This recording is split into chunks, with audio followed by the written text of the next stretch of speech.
Welcome to the Jeff and Alex podcast. I am Jeff Hillemeyer, and with my friend Alex Gonzalez, we explore topics that help you be your best self. And we also get to chat with some great guests. So join us now on the Jeff and Alex podcast. Hello, everyone. Welcome to the Jeff and Alex podcast. Jeff Hillemeyer, how are you doing? I'm good, Alex. How are you? Good. So, as we get going here, I'm going to just straight on ask you, because I've asked you this before. First of all, how creative are you feeling today? Today? I'm going to give myself a 2 out of 1 to 10. 10 being like, funny. Let me ask you this though. Who's a 10? Who in the, who do you kind of go, that's a 10 in terms of creativity? Yeah, that's a great question. It's funny, the natural, and this is actually a fault, which I actually just wrote about in this blog, is my natural thing is going to people like, curators like Aaron Sorkin or John Favreau and all that. But, I think a bigger question for me would be asking them, how do they rate themselves? Yeah. Do you naturally consider, because I remember you and I had a conversation in one of our earlier podcasts here, and I asked you on a scale of 1 to 10, 1 being analytic, 10 being creative, how would you rate yourself? And you put yourself somewhere in the middle, because you don't consider yourself necessarily being creative, do you? Not at all. No, you don't want me, I don't think, in a brainstorm. I'm not I'm not going to come up with great ideas. I definitely think of myself more as an executor. Yeah. I might have an idea, but I think I'm better at figuring out how to make an idea come to life and having the stick-wittedness to make it come to life. I tell my kids all the time, like they'll have an idea, and I, without just sort of dumping on their ideas, I'm like, there's no such thing as $1 million idea. You have to be able to execute. So that's my mentality. But I think a Steve Jobs would say, the idea is the thing, right? And so I think there's just different ways to attack it. What about you? Where did you rank yourself? Well, it's funny. I refuse to rank myself yet because I don't know what the right answer is. And you're the first person to ask that question back at me. So, it's funny because I would put we'll talk a little bit about how I think there's different categories of how to think about being creative, particularly in business. So I would put myself in a 7 or 8. Now, an artist would say you're crazy. And in terms of being an artist, I'd be, a 1 or a 2. But I think there's a different way to think about creativity, particularly when it comes to business, and it gets to what you're talking about. Because I do believe that kind of being innovative or growing or just kind of executing requires some level of creative DNA. And I believe that too many people, right or wrong, kind of almost limit what creativity is about and limit their potential of harnessing it in business. Although I think for you it might be a little different as an entrepreneur. I think in corporate, this is where people get kind of stuck in the mud on being creative. Yeah. So, so I've been noodling some ideas of what does that really mean? And even for you, Jeff, so when you think about just being creative, what does that mean for you? Not even just specifically for you, but just in general, when you think about creativity or creative, what do you think about? Yeah, I think it's a little biased for me because I'm in a creative industry. And so maybe that's why I give myself such a low ranking. Like I'm around that's a good point. Graphic designers and artists and developers. And I'm not like that. And so that's probably where I start. The thinking is like creative. Like I've seen people create things, especially from a digital perspective, that are just amazing. And I'm like, wow, I could never do that. I will say though, my world is business. And so, yeah, I think that I'm much more creative in terms of looking at how a business runs or a business to create. I think I'd give myself a better grade there, but I first start with, creativity, producing something that, I don't know, like surprises people and brings joy to people. And I just don't feel like that's something that I do. Here's the thing. I don't think it has to necessarily bring joy to people. To me, it's about bringing something new or bringing new perspectives to the world. And I think somewhere I have a definition of creative. And of course, you could even argue in business, creativity and innovativeness are, almost one, it could be one and the same. or it Yeah. could be very related, or you need creativity to drive innovation. So, and going back to you, because this whole show is about you, of course. This isn't Jeff Illenmeyer. This is at some point therapy sessions for both of us, and we'll just reverse it on each other. But it's interesting when everyone asked you that question before, and talking to some colleagues of yours, they think of you as being so creative. You're buzzing around, bringing ideas, stimulating ideas, catalyzing things, which I think is part of creativity too. So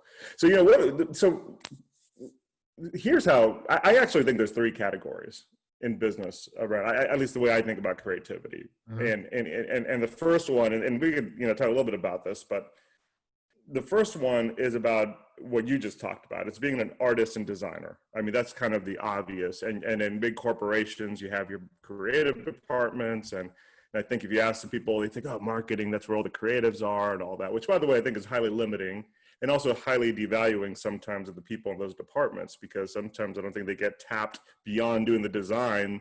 They might be the best thinkers. Would you agree with that? I mean, now you're in an agency, so you're leveraging them all the time. But I think that's really interesting. You're right. It's just that diversity and inclusion of ideas, and you very well easily could go, the creative department, yeah, when we need a new brand, bring them to the table. But when we're brainstorming on ways to evolve during COVID, maybe they're not at the table. That's a really good point. They should be. Yeah, and just that whether it's nonlinear thinking or just thinking differently or just from what they see.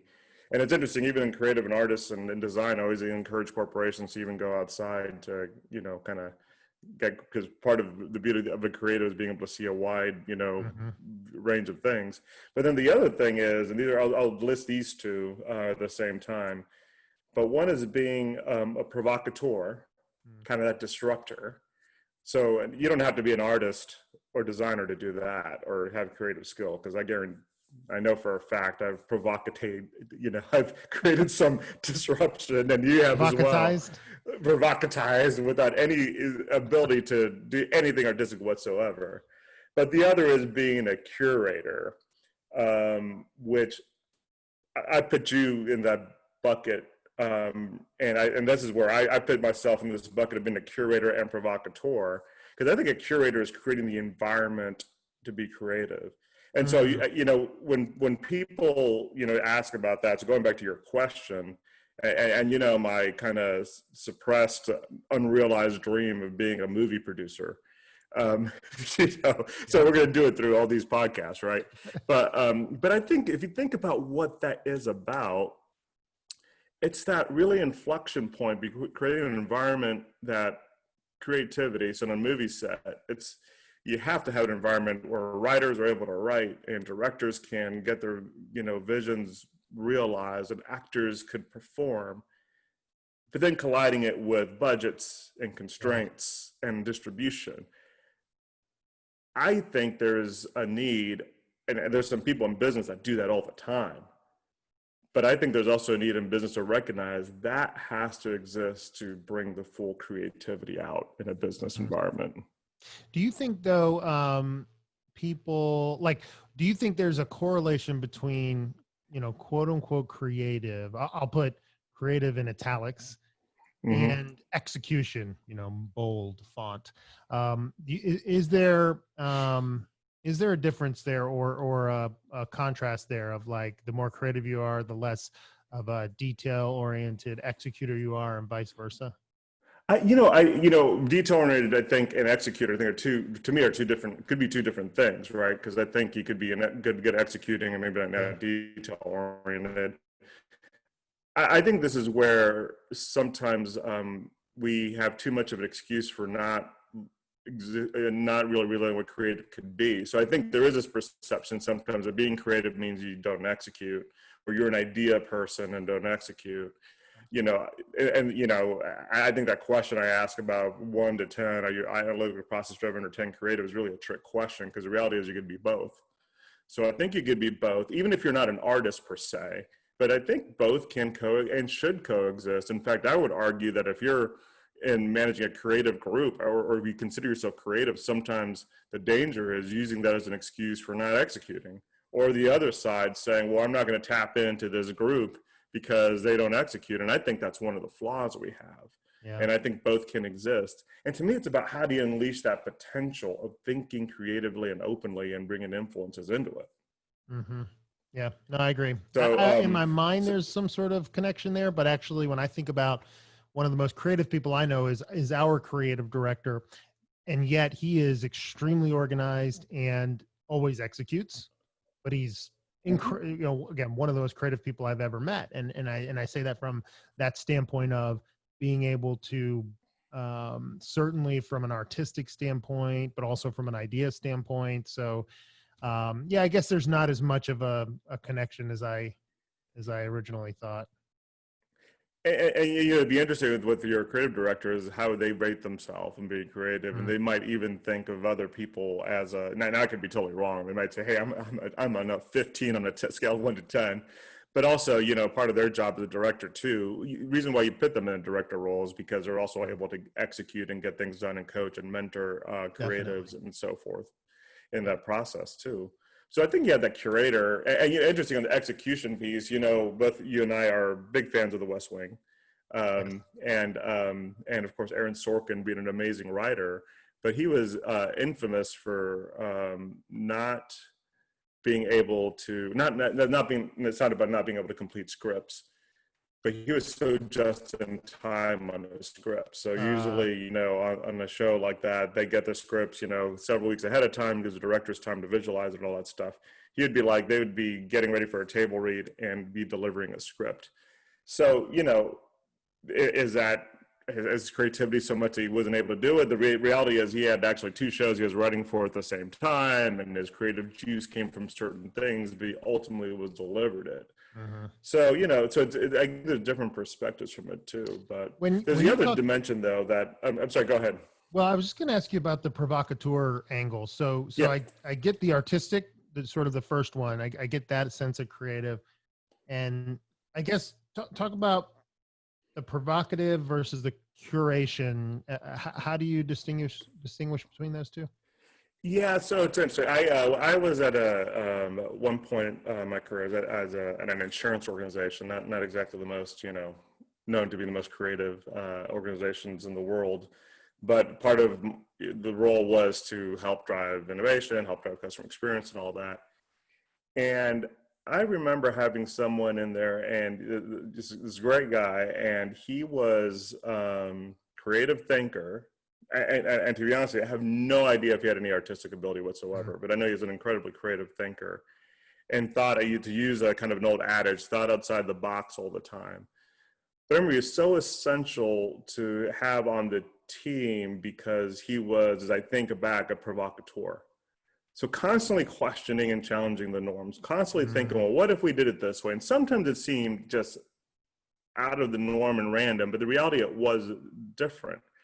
So I now again the way I interpret it is that does that have artistic value or whatever? No, but if you think about kind of I'm gonna paint my business landscape this way. I mean, that's as much as a creative at anything else in business and in yeah. organizations that are designed to be very linear, very straightforward. To have someone in there that could be more provocative, to have you have a broader canvas. And I guess to me, Mm, everything's about an analogy of business to arts, which is why I love the collision of it. But that to me is a provocateur, is really pushing boundaries. And and absolutely. and where do businesses tend to go when they want some new ideas? They tend to go to agencies. They tend to go to consultants. They tend to go out Yeah. in many Right. cases. Right. And so I would argue, you know, who's a provocateur in your organization, you know, that kind of pushes boundaries. Yeah. And I know, do you have are you the provocateur for Dragon Army? I think for the most part, I think for the most part, but it's easier for me to be that because pretty much everybody else at the company has a sort of a very specific role.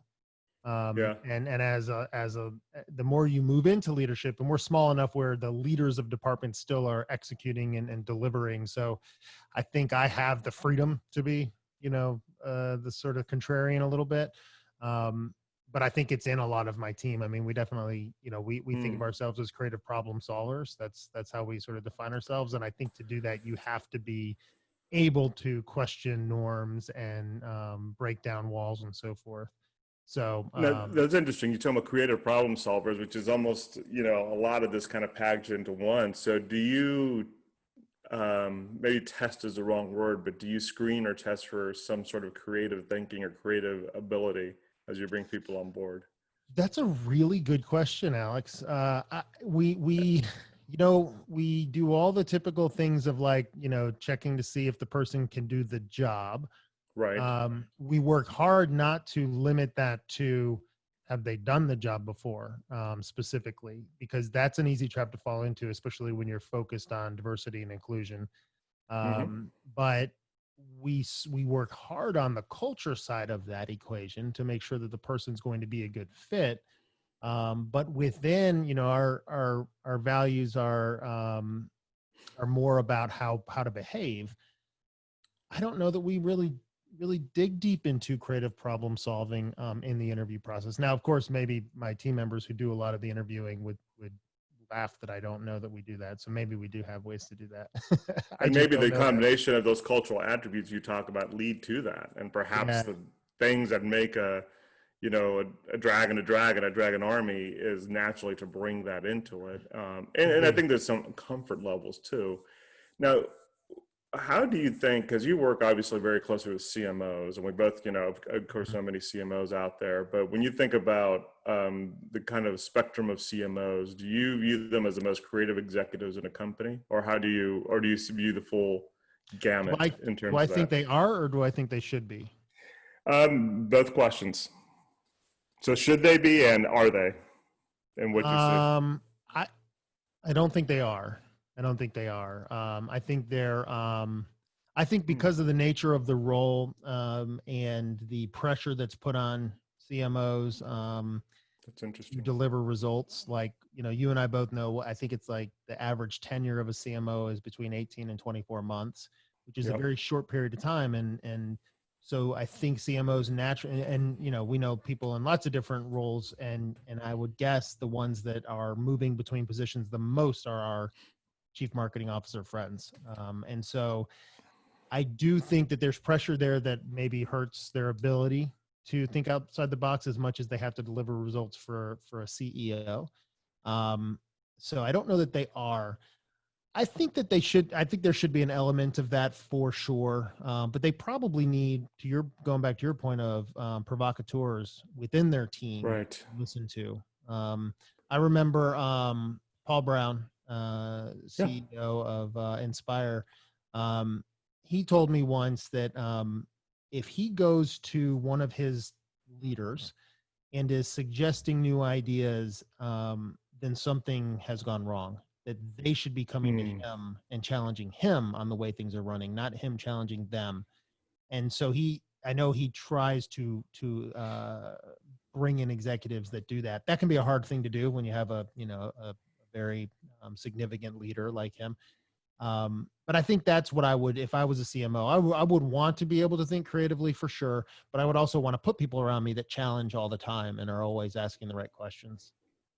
Yeah, and it's interesting because I think because if you think about the functions of a company, you have your sales organizations, you have your finance and all that, and legal, and it's like, wow, what when does I do think creative should reside Yeah. amongst all? Because as crazy as people say this might sound, you could creatively think inside finance. It doesn't mean you're going to be you're Yeah. cooking the books, but I mean, you run into certain problems, and anyways, but it's interesting though with marketing, perhaps strategy, perhaps Yeah. product, Like, where depending do on how you the answer company is that? designed.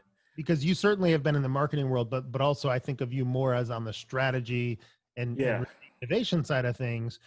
That leader, you've been a chief innovation officer. Should that person be super creative, or should they have I think they need cultivated? to. I think they need to be able to cultivate it, whether they themselves have Mm. the artistic and design abilities, or whether they themselves are provocateurs. At minimum, they have to be incredible curators.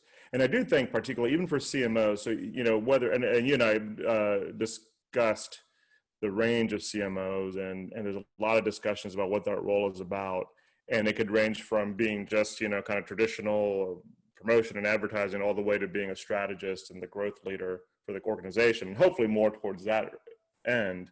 No matter where it is in the spectrum, you need to me, it's one of the functions, the other being strategy innovation, where creativity needs to be able to flourish somehow. Yeah. And I would argue, I guess the Paul Brown example is, I think being that curator means that they're able to inspire an incredibly creative team within their team, even if it's a section of their team or cultivation of the teams, and then be able to flip and, like a movie producer, now let me pitch why, this is going to create $100 million, or protect that creative culture within it, even if it's not as transparent to the rest of the organization because of the mechanics are. So it's interesting you mentioned that about with the CMOs, and I think you're right. There's so much pressure now to deliver results that it's real easy to get into kind of the linear way to deliver results versus being nonlinear in it. It's interesting you mentioned legal and finance and these other roles. I was told very specifically when I was early in my career and putting together my first advisory board for my company. So not an actual board where we're voting, but an advisory board, which is really to help give advice, to help you see around corners, to think big.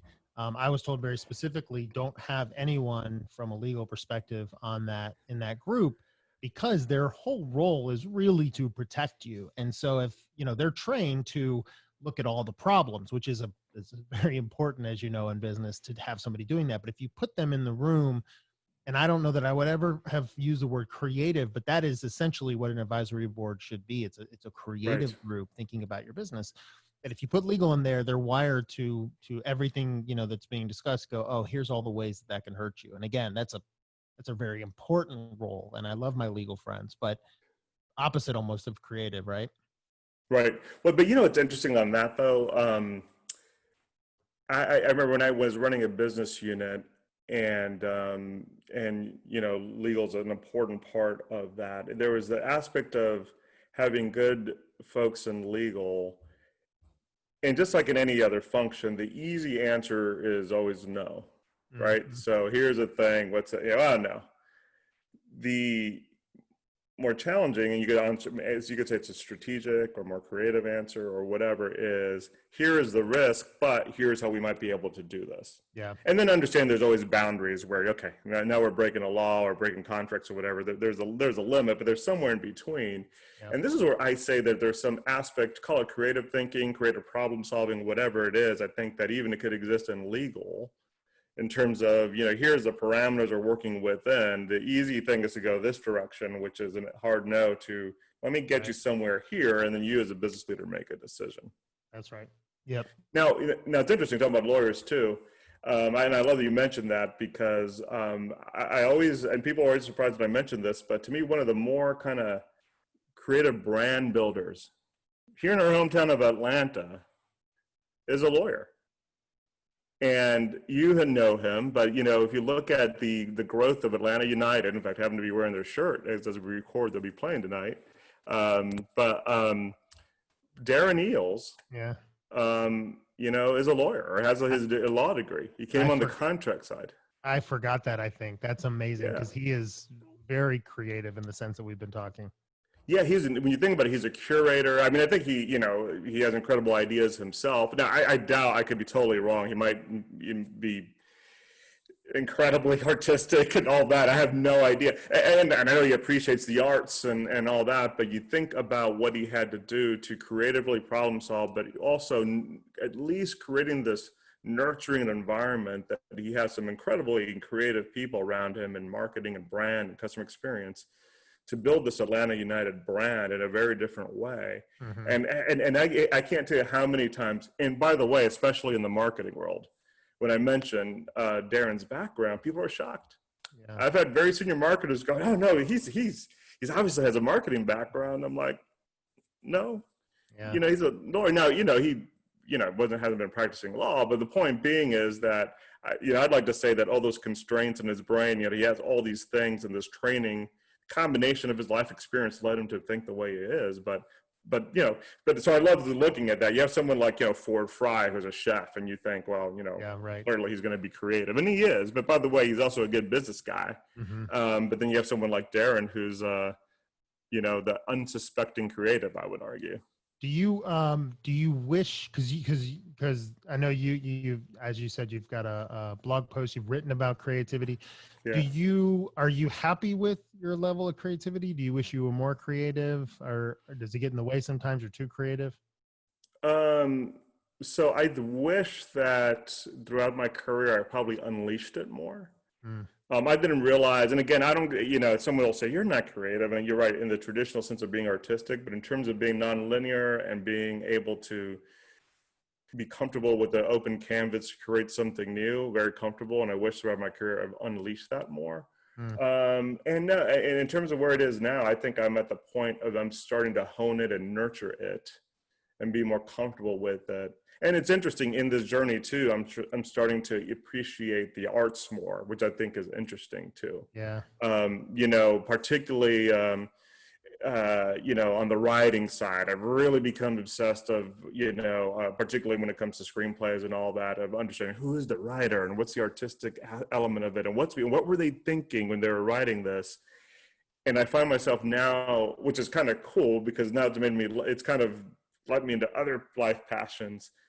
So as I've tried to unleash that within me, it's actually got me to be more interested and even deeper into the arts as well too. Interesting. Okay. Okay. And so I think it's symbiotic. So I think when some people say, well, why should I take a bunch of business people to, you know, think openly or go to a Yeah. museum or whatever. Now, here is a mistake, though, I think happens in particularly big businesses where they're like creativity equals brainstorm.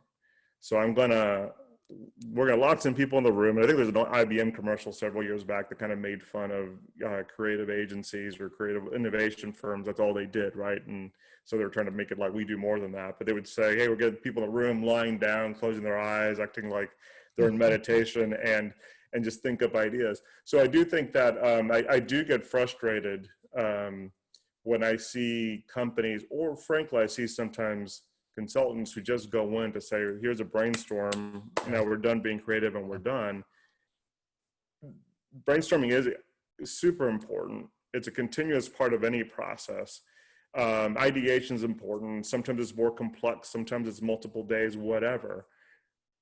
But my goodness, creativity doesn't end there. You're just Yeah. beginning there, because Yeah. the realities of insights to problem solving, all that is going to continue throughout the process.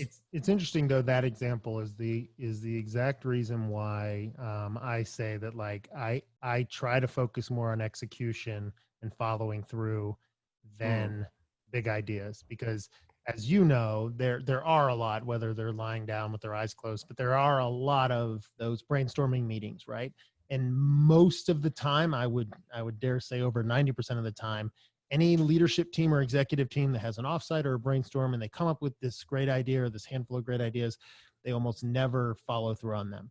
They right. go back to their normal routine and it gets lost or it never builds momentum. Nobody owns it. And so I would rather have a decent idea well executed than the world's greatest idea not executed. And, I think at least that's where I've erred. Yeah. And look, maybe it's why I've never had a 1,000-person company yet. Maybe that's the difference between me and, say, a Ben Chestnut. He may have continued to push on the creative side, whereas I maybe started it, but then leaned into, let's execute, let's get organized around this, let's do the job. And that may limit the growth that I have. Certainly, like an Elon Musk and Jobs, Mm-hmm. and these people are big thinkers always and pushing everybody around them. But I think that's why I go to, like, that's why as we started this, I drew that line, which I think it's, a more blurry line since our conversation, but a line between those things. Cause I've seen teams get super excited about an idea and then 6 months later, no one can even remember it because nobody did anything with it. And it's like, well, that was a waste. All that did is get people excited about something that was never going to happen.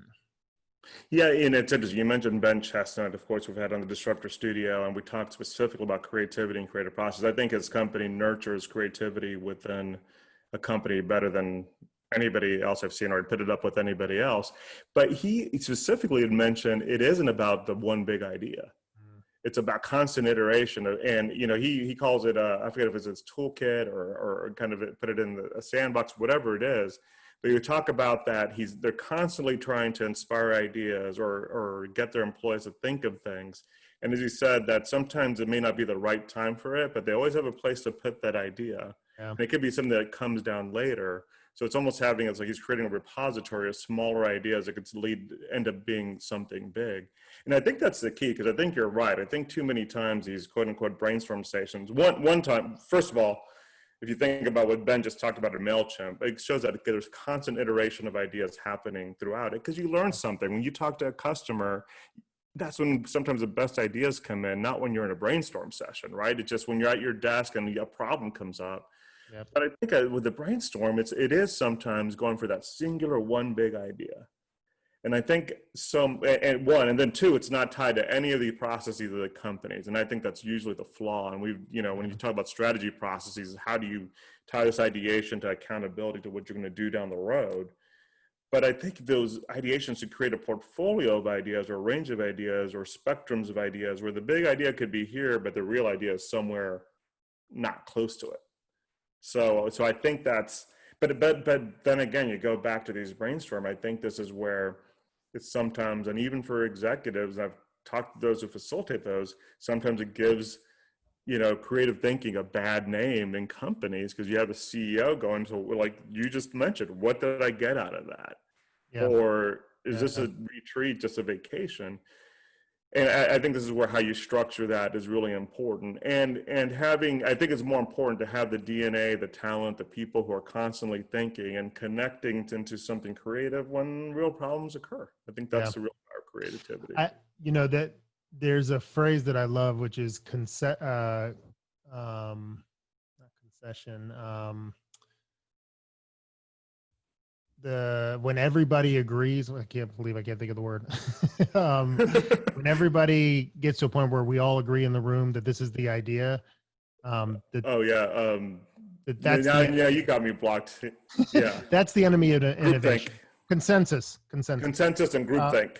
That's the enemy of innovation. And so there is sort of a balancing act of what you talked about, which is, will this idea exist or be able to work within our system or something?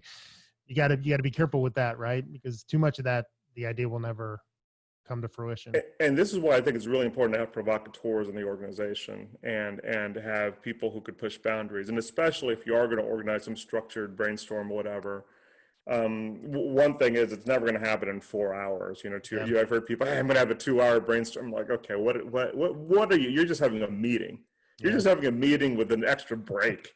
You're not really doing anything. You're not letting people disconnect from the constraints of their company. So that's the thing that you got to do. It cannot be, and not that this whole session here is about brainstorming equals creativity, but I'm saying if you're going to do it right. It is not about a 2 or 4 hours. Have multiple days, allow people to disconnect, have people reorient thinking, have diversity in the group. You got to have a provocateur. And I've mentioned this gentleman's name before, a guy who really influenced me about how to think about being a provocateur and disruptive. Andy Stefanovich, who's I've worked with him when I was at GE and at Equifax and at other organizations, and he's worked with big companies. And he is the best I know at going into a session and getting people to not groupthink. And there is a pattern, and there are people that you want to bring into the room to understand when is groupthink about happening and how do I break it up. Now, guess who gets frustrated with that? Sometimes CEOs, sometimes a CFO in the room, because they're like, wow, we're getting to a consensus. And I think a curator as well, or a provocateur, but particularly a curator is going to know, yeah, we're not ready yet. Yeah. We need to suspend reality for a little bit because that was almost too easy. Yeah. So we need to drive a little bit more creative thinking. We're getting to groupthink. We're solving the obvious. And I think for me, this is all about, if I could solve it in 2 hours, my competition probably solved it in one. Right. So, how do you keep breaking that down? So I think that's part of it as well. I think this is why I wrote the 5-Day Turnaround, my first book, because which is sort of focused on how to lead like an entrepreneur, because I just saw that there's it's almost the opposite of the brainstorming meeting. It's how do you every day in all your decisions think differently and think creatively. I don't know that I even used the word creative in the book, but I think that's where my creativity comes, is around entrepreneurial thinking, entrepreneurship.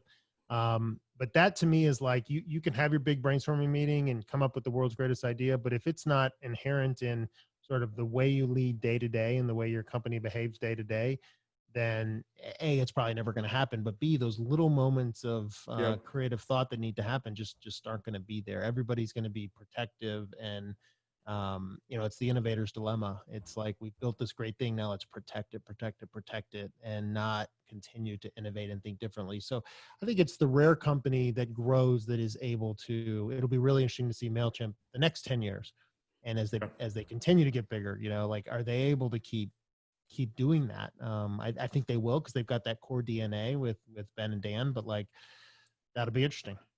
And for them, it's also a deliberacy of culture too. So, I think with Ben and Dan, they're always thinking about what's a culture we want to nurture and what does that look like for the next, I'm going to say 10 years. They think about the year and all that in terms of the constant evolution.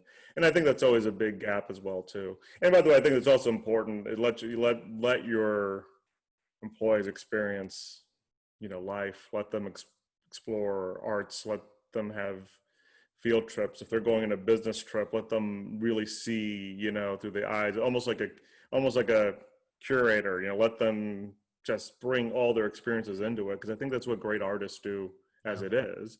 So whether instead of, creating a beautiful painting, writing music, writing a play, you're creating opportunity experiences for your customers. So you need to have those influences Right. as well too.